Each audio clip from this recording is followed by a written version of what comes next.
mừng quý vị đang đến với bản tin quốc tế sáng của FBNC. Hết điều động binh lực đến triển khai khí tài, vùng chiến sự biên giới ẩn trùng chưa một ngày thực sự bình yên, bất chấp các thỏa thuận đình chiến. Trước màn tung bộ luật biên giới giúp hậu thuẫn mạnh mẽ các động thái khai nòng của binh sĩ Trung Quốc với đối tượng xâm phạm, Ấn Độ thông báo đã thử thành công tên lửa có thể mang đầu đạn hạt nhân, gửi thông điệp răn đe cứng rắn đến Trung Quốc. Ở một vùng chiến sự khác, chuyên gia quân sự Trung Quốc vừa tuyên bố nước này đã phát hiện và thống kê được 2.000 phi vụ do thám trên Biển Đông nhắm vào Trung Quốc của Hoa Kỳ. Thực hư sự vụ này là như thế nào? Trong lúc đó, tại một hội nghị với các lãnh đạo thuộc khu vực ASEAN mới đây, Tổng thống Biden gọi các hành động của Trung Quốc với Đài Loan là mối đe dọa khu vực. Không dừng bước trước lập trường chiến lược của mình, chiến cơ của Quân đội Giải phóng Nhân dân Trung Quốc POA tiếp tục thăm hỏi vùng trời Đài Loan, ngay ngày hòn đảo thống kê các lần xâm phạm ADIZ của Trung Quốc. Ở một diễn biến khác, Mỹ-Hàn tham vấn cấp cao về giải trừ quân bị và không phổ biến vũ khí hạt nhân. Liên quan đến quốc gia Trung Nam Á đang chìm sâu trong hỗn loạn chính trị, Trung Quốc kêu gọi thế giới chung tay vực dậy Afghanistan. Những sự vụ đáng chú ý trên chính trường thế giới trong 24 giờ qua. Tổng thống Iran yêu cầu Bộ Dầu mỏ phải luôn sẵn sàng trước các vụ tấn công mạng. Tin tặc tung hàng loạt dữ liệu mật của Bộ Quốc phòng Israel. Nga lên kế hoạch dày đặc phóng tên lửa và tàu vũ trụ vào không gian. Nghiên cứu cho thấy thuốc chống trầm cảm có thể hỗ trợ trị Covid-19. Tất cả sẽ có trong bản tin quốc tế sáng ngày 29 tháng 10 ngay sau đây.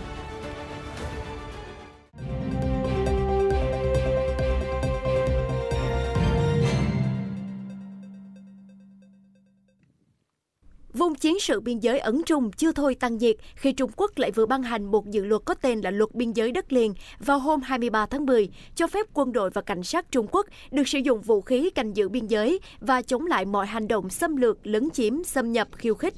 Sau khi Bộ Ngoại giao Ấn Độ lên tiếng phản đối gay gắt, Bộ Quốc phòng nước này tiếp tục công bố việc thử nghiệm một tên lửa đạn đạo liên lục địa ICBM đáng gờm nhất của mình với mã hiệu là Agni-5, với khả năng mang đầu đạn hạt nhân và tầm bắn hơn 5.000 km. Truyền thông Ấn Độ đã gọi vụ thử là lời cảnh cáo đầy nghiêm khắc gửi tới Trung Quốc.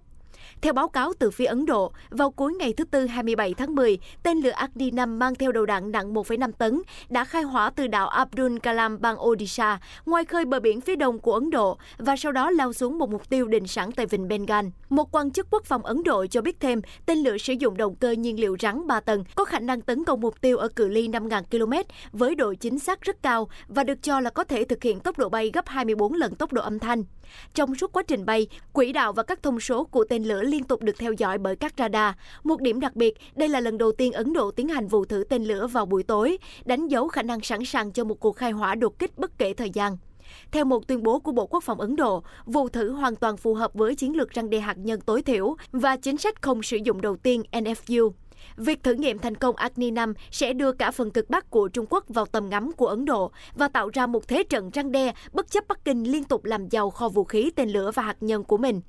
Trung Quốc hiện có tên lửa Đông Phong 41, tầm bắn khoảng 12.000 đến 15.000 km, có thể bắn đến bất kỳ thành phố nào của Ấn Độ. Tờ Times of India của Ấn Độ cho rằng Trung Quốc gần đây đã mở rộng quy mô lớn trong các hầm chứa để chào đón loạt tân binh tên lửa ICBM mang đầu đạn hạt nhân. Theo đánh giá mới nhất của Viện Hòa bình Quốc tế Stockholm SPRI, Trung Quốc hiện sở hữu 350 đầu đạn hạt nhân, trong khi Pakistan là 165 và Ấn Độ là 156 đầu đạn. Không chỉ dừng lại ở đó, tờ Financial Times đưa tin trong những tháng gần đây, Trung Quốc đã thử nghiệm tới 2 tên lửa siêu thanh bay vòng quanh trái đất ở quỹ đạo thấp trước khi lao xuống mục tiêu, khiến cho chính quyền Mỹ liên tục bày tỏ lo ngại. Tuy vậy, theo Times of India, Ấn Độ vẫn tự tin về khả năng răn đe tối thiểu đáng tin cậy của mình. Agni-5 hoạt động tốt hơn so với các biến thể trước đó vì nó là tên lửa phóng dạng ống có thể phóng nhanh hơn. Trước đó, hồi tháng 6, quân đội Ấn Độ cũng đã thử nghiệm tên lửa 2 tầng thế hệ mới, có tên là Agni Prime, có tầm bắn 1.500 km.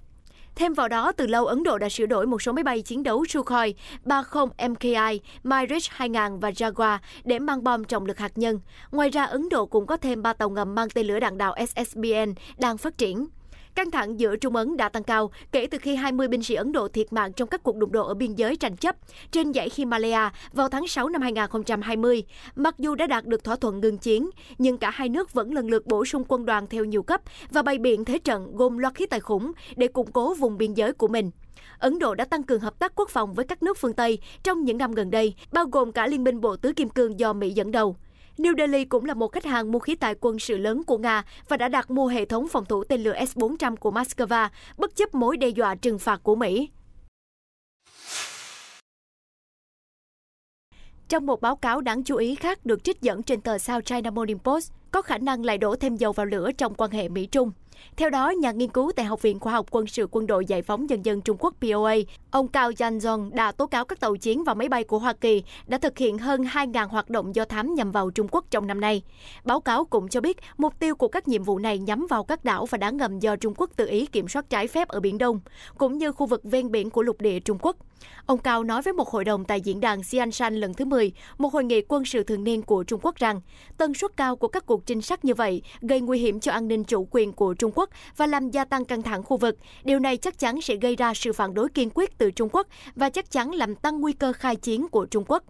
Ông Cao nhấn mạnh, nhiệm vụ cấp bách nhất lúc này là Mỹ phải ngừng ngay các hoạt động trinh sát thường xuyên với Trung Quốc để giảm thiểu khả năng lửa giận của Trung Quốc sẽ thiêu đốt mọi thứ. Báo cáo của ông Cao còn tiết lộ, ngoài hoạt động tự do hàng hải được dàn chiến hạm và chiến cơ của Hải quân Mỹ thực hiện thường xuyên nhằm thách thức các tuyên bố chủ quyền của Trung Quốc đối với các khu vực tranh chấp ở Biển Đông, thì các máy bay trinh sát, tàu chiến và tàu ngầm của Mỹ cũng đang thực hiện nhiều hoạt động hơn để giám sát Trung Quốc, đặc biệt là các căn cứ quân sự không quân và hải quân trên các đảo và gần bờ biển của chính quyền Bắc Kinh. Trung Quốc cũng cáo buộc Mỹ ngụy trang máy bay chiến đấu thành máy bay dân dụng để thực hiện các nhiệm vụ trinh sát gần bờ, điều mà người phát ngôn Bộ Ngoại giao Trung Quốc Uông Văn Bân mô tả là thủ đoạn phổ biến mà không quân Mỹ thực hiện ít nhất 100 lần trong năm ngoái. Vào tháng 8 năm ngoái, Bộ Quốc phòng Trung Quốc đã phản đối việc một máy bay giám sát của Mỹ đã đi vào vùng cấm bay ở Hoàng Hải trong một cuộc tập trận của POA, điều mà Bắc Kinh mô tả là vi phạm nghiêm trọng các quy tắc ứng xử an toàn. Trong tháng này, Bắc Kinh đã yêu cầu một lời giải thích sau khi USS Connecticut, một tàu ngầm chạy bằng năng lượng hạt nhân của Mỹ, bị hư hại trong một vụ va chạm với một vật thể không xác định ở Biển Đông. Mỹ không công bố thêm thông tin chi tiết về sự vụ này, trong khi Trung Quốc tiếp tục bày tỏ lo ngại và lan truyền về khả năng rò rỉ hạt nhân. Nhà nghiên cứu quân sự Trung Quốc còn cáo buộc Mỹ đã thực hiện một loạt các hành động thách thức chủ quyền và an ninh của Trung Quốc trên các lĩnh vực khác như thương mại, khoa học và công nghệ. Do vậy, ông Cao lưu ý Trung Quốc buộc phải thực hiện các biện pháp đáp trả, nhưng điều này chắc chắn sẽ cản trở khả năng hợp tác của họ về những vấn đề như kiểm soát vũ khí và an ninh khu vực. Ông Cao nói rằng mặc dù rủi ro có thể được giảm thiểu bằng cách liên lạc tốt hơn và các quy tắc ứng xử an toàn giữa hai bên, nhưng cuối cùng Mỹ vẫn nên thực hiện các điều chỉnh cơ bản đối với chính sách Trung Quốc của mình và ngừng coi Bắc Kinh như một mối đe dọa. Trong khuôn khổ cuộc họp trực tuyến của ASEAN diễn ra vào ngày 27 tháng 10 với sự tham gia của các thành viên trong khối, bao gồm Nhật Bản, Hoa Kỳ, Trung Quốc cùng một số đối tác, Tổng thống Joe Biden đã khẳng định rằng Hoa Kỳ sẽ sát cánh với các nước Đông Nam Á trong việc bảo vệ tự do biển cả và dân chủ. Thậm chí, ông Biden còn gọi các hành động của Trung Quốc đối với Đài Loan là cưỡng ép và là mối đe dọa đối với hòa bình và sự ổn định khu vực. Đông Nam Á đã trở thành chiến trường chiến lược giữa Hoa Kỳ và Trung Quốc khi mà Bắc Kinh ngang nhiên tuyên bố kiểm soát chủ quyền phần lớn Biển Đông. Bên cạnh đó là gây áp lực quân sự và chính trị một cách quyết liệt lên Đài Loan, với lời khẳng định Đài Loan sẽ sớm sáp nhập theo chính sách một Trung Quốc. Ông Biden nhắc lại trong cuộc hội nghị rằng Hoa Kỳ có một cam kết vững chắc đối với Đài Loan và vô cùng lo ngại trước các hành động cưỡng chế của Trung Quốc bởi chúng đe dọa hòa bình và ổn định khu vực. Trong tuần trước, Tổng thống Mỹ đã cho biết rằng Hoa Kỳ có nghĩa vụ theo đạo luật năm 1979 cung cấp cho Đài Loan các phương tiện để tự vệ, sẽ đứng ra bảo vệ Đài Loan nếu bị Trung Quốc tấn công. Những bình luận đó đã gây xôn xao dư luận bởi vì dường như là câu trả lời cho chính sách mơ hồ chiến lược lâu nay của Mỹ về việc Washington sẽ phản ứng như thế nào trước một kịch bản như vậy. Tuy vậy, Nhà Trắng cho biết những lời nói của ông Biden không báo hiệu cho sự thay đổi trong chính sách của Hoa Kỳ đối với Đài Loan, và một số nhà phân tích đã bác bỏ bình luận của ông như một phút lỡ miệng. Căng thẳng giữa Đài Loan và Trung Quốc đã leo thang trong những tuần gần đây khi Bắc Kinh liên tục giăng hàng trăm chiến cơ tại khu vực eo biển Đài Loan. Trung Quốc bày tỏ sự không hài lòng trước những bình luận của ông Biden vào tuần trước, kêu gọi Washington không gửi những tín hiệu sai trái tới các lực lượng đòi độc lập cho Đài Loan, tránh làm tổn hại nghiêm trọng đến quan hệ Trung Mỹ cũng như hòa bình và ổn định ở eo biển Đài Loan.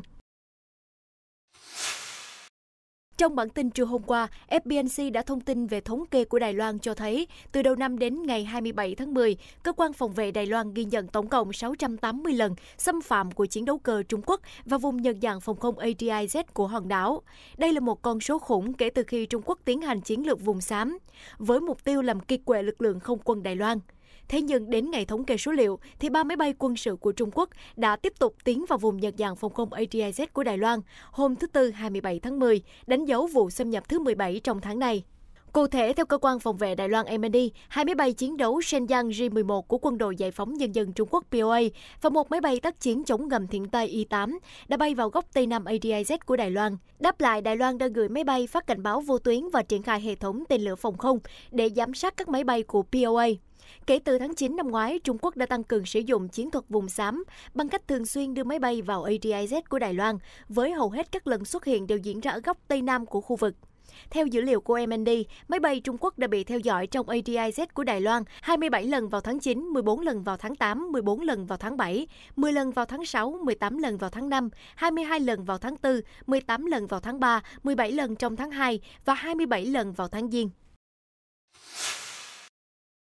Bộ Ngoại giao Mỹ ngày 27 tháng 10 cho biết, Thứ trưởng phụ trách an ninh quốc tế và giải trừ quân bị thuộc Bộ Ngoại giao Mỹ Bonnie Jenkins và Thứ trưởng Ngoại giao Hàn Quốc phụ trách các vấn đề đa phương và toàn cầu Ham Sang-wook đã tổ chức tham vấn cấp cao về giải trừ quân bị và không phổ biến vũ khí hạt nhân tại Washington DC vào ngày 26 tháng 10. Được biết, cuộc tham vấn này là bước nối tiếp kết quả từ Hội nghị Thượng đỉnh Hoa Kỳ-Hàn Quốc vào tháng 5 năm 2021. Các nhà lãnh đạo của hai nước đã khẳng định sẵn sàng tăng cường hợp tác trong nhiều lĩnh vực, trong đó bao gồm không phổ biến vũ khí hạt nhân, an ninh toàn cầu và sử dụng năng lượng hạt nhân trong dân dụng. Tại cuộc gặp hôm 26 tháng 10, các nhà ngoại giao Mỹ-Hàn đã trao đổi nhiều quan điểm sâu rộng và nhất trí tiếp tục hợp tác chặt chẽ, không chỉ về các vấn đề truyền thống như không phổ biến vũ khí hạt nhân, sinh học và hóa học, mà còn cả những vấn đề an ninh mới nổi như không gian vũ trụ. Bàn về hội nghị rà soát Hiệp ước không phổ biến vũ khí hạt nhân NPT lần thứ 10 RAFCON diễn ra vào tháng 1 2022, hai nước cùng cam kết củng cố NPT như nền tảng của chế độ giải trừ quân bị và không phổ biến vũ khí hạt nhân toàn cầu.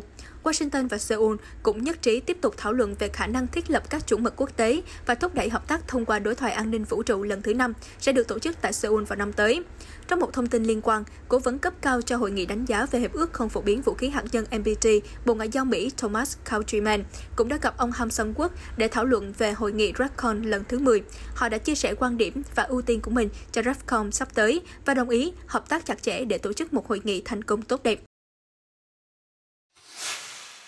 Hôm 27 tháng 10, Ngoại trưởng Trung Quốc Vương Nghị đã thúc giục Quỹ tiền tệ quốc tế IMF và Ngân hàng Thế giới WFP tiếp tục hỗ trợ tài chính cho Afghanistan, quốc gia đang rơi vào tình trạng thiếu nguồn tiền mặt để tái thiết đất nước. Hồi tháng 8, sau khi Taliban lật đổ chính quyền Afghanistan của Tổng thống Ashraf Ghani và tiếp quản Kabul, hàng tỷ đô la của Ngân hàng Trung ương nước này đã bị đóng băng. Các tổ chức tài chính quốc tế không cho Taliban tiếp cận các nguồn quỹ. Hiện hầu hết ngân hàng ở Afghanistan đang cạn tiền, công chức không được trả lương và giá thực phẩm tăng vọt. Hôm 27 tháng 10, IMF cho biết nền kinh tế của Afghanistan sẽ suy giảm 30% trong năm nay. Điều này có thể tiếp tục thúc đẩy làn sóng di cư mới. Trong cuộc họp trực tuyến với các nước láng giềng ở Afghanistan, Ngoại trưởng Trung Quốc Vương Nghị nói rằng Kabul đang cần hồi sinh về mọi mặt. Ưu tiên hàng đầu lúc này là thúc đẩy kinh tế phát triển. Ông kêu gọi Hoa Kỳ và các nước phương Tây khác dỡ bỏ các lệnh trừng phạt đơn phương đối với Afghanistan và yêu cầu Tổ chức Y tế Thế giới cung cấp thêm vaccine và vật tư y tế để giúp quốc gia Nam Á chống lại đại dịch COVID-19. Phía Bắc Kinh tuyên bố sẽ cung cấp gói hỗ trợ nhân đạo khẩn cấp trị giá 30 triệu đô la Mỹ cho Kabul, đồng thời kêu gọi cộng đồng quốc tế chung tay vực dậy Afghanistan thay vì cô lập Taliban. Ông Vương nói, ấn tượng chung của tôi là Taliban rất mong muốn được đối thoại và hợp tác với quốc tế. Họ thực sự nghiêm túc về điều này.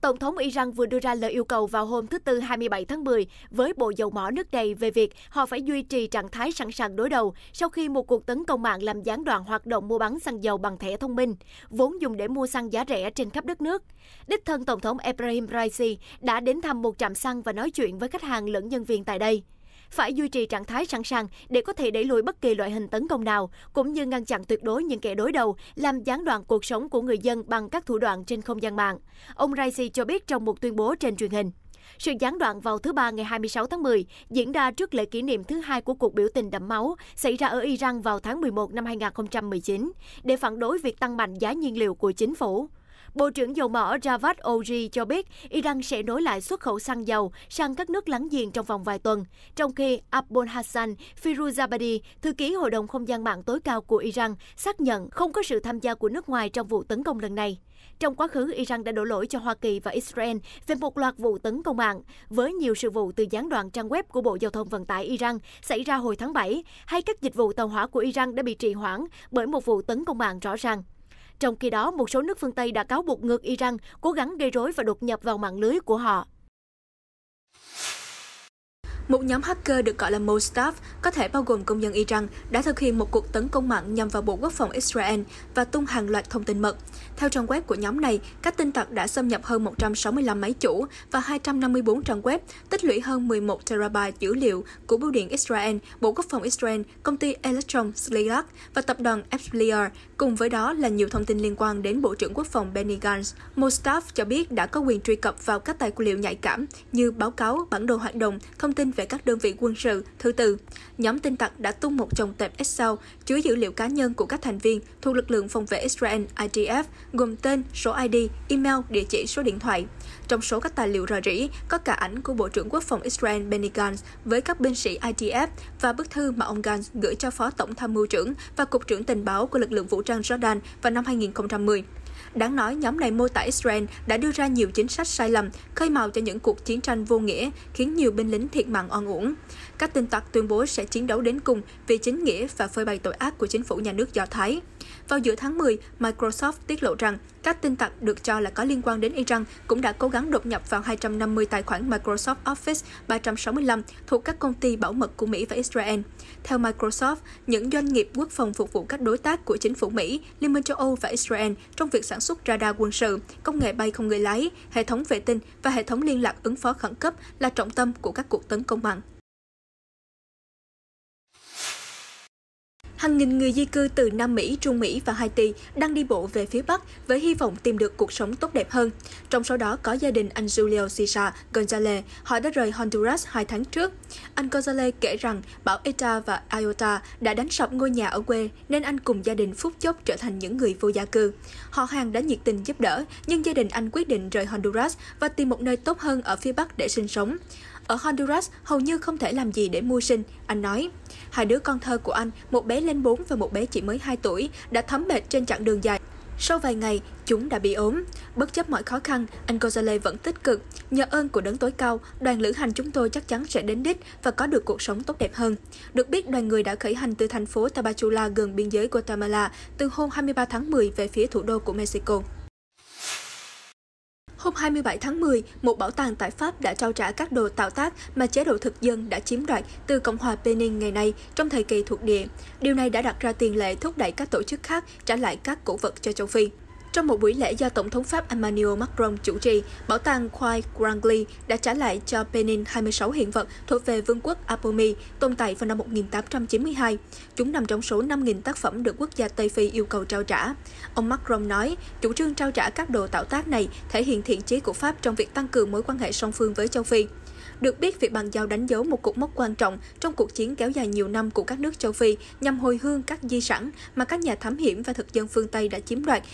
ngay lúc nhiều tổ chức châu Âu đang nỗ lực sưu tầm những cổ vật dưới thời chủ nghĩa thực dân. Các nhà sử học nghệ thuật Pháp ước tính có khoảng 90% di sản văn hóa của châu Phi đang được lưu giữ ở châu Âu. Trong đó, khoảng 70.000 đồ tạo tác của lục địa này đang được trưng bày tại Bảo tàng Khoai Branly ở Paris. Bảo tàng Anh ở London cũng đang nắm giữ hàng chục nghìn cổ vật khác. Hôm 27 tháng 10, Đại học Cambridge Research cũng đã trả lại tác phẩm điêu khắc, một con gà trống mà quân đội Anh chiếm được từ châu Phi vào năm 1897. Theo hãng tin TASS, trong năm nay, Cơ quan Vũ trụ Liên bang Nga Roscosmos đã thực hiện các vụ phóng tàu vũ trụ vào không gian từ 4 sân bay vũ trụ Baikonur, Plesetsk, Vostochny và Kourou, nhiều hơn so với năm trước. Lần phóng tàu vũ trụ chở hàm Progress MS-18 vào hôm 28 tháng 10 là lần thứ 18 của Roscosmos. Theo đó, tên lửa đẩy Soyuz 2-1A và tàu vũ trụ chở hàm Progress MS-18 đã được phóng từ Baikonur lúc 3 giờ sáng theo giờ Moscow. Tàu vũ trụ sẽ cập bến trạm vũ trụ quốc tế của Nga lúc 4 giờ 34 sáng ngày 30 tháng 10 theo giờ Moscow. Con tàu sẽ cung cấp cho trạm vũ trụ quốc tế ISS 470 kg nhiên liệu, 420 lít nước uống, 40 kg không khí và oxy trong các thùng chứa, 1.509 kg thiết bị và vật liệu, dụng cụ kiểm soát y tế và vệ sinh, các mặt hàng quần áo, thức ăn và các sản phẩm tươi sống. Ngoài ra, nhiều đợt phóng tên lửa và tàu vũ trụ khác cũng đã được lên kế hoạch vào tháng 11 và tháng 12. Theo đó, một tên lửa mang Soyuz 21B với một M4M và một mô đun Brazil cho trạm vũ trụ quốc tế dự kiến sẽ được phóng từ trung tâm vũ trụ Baikonur vào ngày 24 tháng 11. Tên lửa đẩy Soyuz ST mang theo 2 vệ tinh định vị Galileo sẽ được phóng từ Kourou vào ngày 1 tháng 12. Tiếp theo đó, một tàu vũ trụ có người lái dự kiến sẽ được phóng từ Baikonur vào ngày 8 tháng 12. Cùng ngày, một tàu vũ trụ có người lái Soyuz MS-20 sẽ đưa nhà du hành vũ trụ của Roscosmos Alexander Misurkin và 2 khách du lịch vũ trụ là tỷ phú Nhật Bản Yusaku Maezawa và phụ tá Yoro Hirano lên trạm vũ trụ quốc tế. Họ sẽ trải nghiệm 12 ngày trong không gian vũ trụ. Ngoài ra, cũng trong tháng 12, Roscosmos dự kiến phóng tên lửa Ankara A5 từ trung tâm vũ trụ Plexus và tàu vũ trụ Proton M từ Baikonur. Theo một nghiên cứu lớn được công bố mới đây, một loại thuốc chống trầm cảm giá rẻ có tên Fluvoxamine có thể làm giảm đáng kể số ca nhập viện liên quan đến COVID nếu được kê đơn sớm. Các nhà nghiên cứu từ Canada, Mỹ và Brazil đã nghiên cứu về đặc tính chống viêm của loại thuốc này, được công bố trên tạp chí y khoa danh tiếng thế giới The Lancet. Nói về Fluvoxamine, đây là loại thuốc đã được FDA chấp thuận vào những năm 1990 để điều trị chứng rối loạn ám ảnh cưỡng chế. Những người tham gia nghiên cứu là những người được chẩn đoán sớm mắc COVID-19. Sau đó, họ được dùng 100mg thuốc 2 lần mỗi ngày trong 10 ngày. Thử nghiệm lâm sàng đã xem xét gần 1.500 người ở Brazil. Trong số những người tham gia được sử dụng Fluvoxamine, tỷ lệ nhập viện đã giảm đi 1/3 theo nghiên cứu. Còn trong số những người tham gia theo đúng phác đồ sử dụng Fluvoxamine, chỉ có một bệnh nhân sử dụng Fluvoxamine tử vong so với 12 bệnh nhân ở nhóm đối chứng. Tiến sĩ David Puwer, nhà khoa học về bệnh truyền nhiễm của Đại học Minnesota, người đã tiến hành nghiên cứu riêng của mình về loại thuốc này ở bệnh nhân nhiễm coronavirus, nói với New York Times rằng đây không phải là một loại thuốc mới đắt tiền và nó có một hồ sơ kiểm định an toàn đã biết. Hôm 27 tháng 10, nhà núi lửa học Stavros Melatudis Siogan thuộc Viện Địa chất Quốc gia Tây Ban Nha cho biết hoạt động của núi lửa có khả năng gia tăng ở vùng cấm của La Palma, nhưng các dòng dung nham khó có thể chảy ra biển. Ông nói núi lửa có thể tiếp tục hoạt động mạnh mẽ và phun trào dung nham, nhưng may mắn thay, những dòng dung nham mới sẽ di chuyển theo đúng lối đi của những dòng chảy dung nham trước đó. Tuy nhiên, theo nghiên cứu của chúng tôi, thì lần này chúng sẽ không tràn ra đến đại dương. Tính đến ngày 27 tháng 10, dung nham từ núi lửa đã bao phủ khu vực rộng gần 900 hecta, phá hủy 2.000 tòa nhà và nhiều đồn điền trồng chuối. Cho đến nay đã có hơn 7.000 người phải rời bỏ nhà cửa, sơ tán khỏi khu vực nguy hiểm. Những thông tin vừa rồi đã kết thúc bản tin quốc tế sáng hôm nay. Cảm ơn quý khán giả đã theo dõi. FBNC sẽ tiếp tục cập nhật những tin tức nóng và mới nhất trên thế giới trong những bản tin tiếp theo. Xin chào và hẹn gặp lại!